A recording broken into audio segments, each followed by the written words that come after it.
अस्सलामुअलैकुम वरहमतुल्लाहि वबरकातुहू। दुआ करता हूँ कि अल्लाह आपकी आंखों में कभी गम के आंसू न दे। सूरह इखलास के यूं तो बहुत सारे अमलियात आपने देखे होंगे, लेकिन ये थोड़ा अलग है और जब इसे हम थोड़ा खास तरीके से पढ़ते हैं तो इसका असर और भी ज्यादा निकल कर आता है। मतलब ये कि अल्लाह के हुक्म से 100% ये अपना कमाल दिखाकर रहता है। एक सफेद कागज के टुकड़े पर इस अमल को किया जाता है, इसलिए अमल को करने बैठे तो एक छोटा सा सफेद कागज का टुकड़ा और लिखने के लिए एक पेन जरूर साथ में लेकर बैठे। वो इंसान आपसे शादी के लिए मान नहीं रहा हो, बहाने बनाता हो और वक्त यूं ही आगे बढ़ाते जा रहा हो, या फिर वो कोई ऐसी बात कह रहा हो कि जिसमें आपको इंतजार करने के सिवा कोई और चारा भी नजर नहीं आता और आपका दिल खुद को किसी और के सुपुर्द करने का ना करता हो। और यही नहीं, कई बार घर वाले या बड़े बुजुर्ग नाराज हो जाते हैं तो धीरे धीरे लड़के या लड़की का मन भी खत्म होने लगता है। एक वक्त बाद वो खुद भी यही कहने लगता है कि मैं शादी नहीं कर पाऊंगा, मेरी फला मजबूरी है, क्योंकि धीरे धीरे सामने वाला भी हिम्मत हारने लगता है और आपको अब वो शादी के लिए मना करने लगा हो।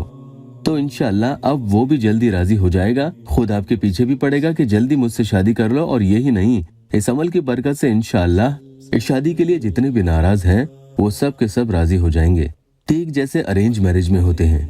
जिस वक्त भी आपको अकेले पढ़ने का मौका मिल जाए ये अमल जरूर कर लें। अपनी तवज्जो अपने मकसद की तरफ रखना लाजमी है। आपसे गुजारिश है कि चैनल को सब्सक्राइब जरूर कीजिएगा। सफेद कागज का टुकड़ा अपने साथ लेकर बैठे और एक पेन भी ले लें। बावुज़ू होकर 33 यानी 33 मरतबा आप सूरह इखलास पढ़ेंगे और उसके बाद 11 यानी 11 मरतबा सूरह नंबर 97 सूरह अल क़द्र यानी इन्ना अंज़लनाहु फ़ी लैलतिल क़द्र, ये वाली पूरी सूरह आपको पढ़ लेनी है। फिर इस कागज के टुकड़े पर एक फूंक लगा दें और उसके बाद कागज के जिस तरफ आपने फूंक लगाई है उसकी तरफ, जी हाँ, ये ध्यान रखना कि उसी तरफ आपको सबसे पहले ऊपर हिंदी, इंग्लिश, उर्दू किसी भी जुबान में सामने वाले इंसान का जो राजी नहीं है उसका नाम लिख देना है। सिर्फ उसका ही नाम लिखना होगा। अगर महबूब खुद ही राजी नहीं है तो फिर उसका वहाँ नाम लिख दें। सिर्फ एक ही नाम कागज पर आएगा, आपको खुद का नाम वहाँ लिखने की जरूरत नहीं है।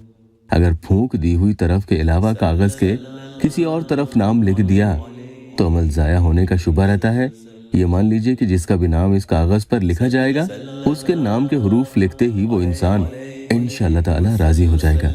फिर इस कागज को तय करके अपने पास तकिए के अंदर या कहीं भी हिफाजत से रख लें। कम से कम 3 दिन इसे रखना जरूरी है। उसके बाद पेड़ पौधों की जड़ों में इसे दफन कर सकते हैं, मगर वहाँ किसी के पैर या जूता वगैरह ना पड़ता हो, या नदी तालाब में भी आप बहा सकते हैं। बेअदबी इस कागज की बिल्कुल नहीं होनी चाहिए, इसका खास ख्याल रखना होगा।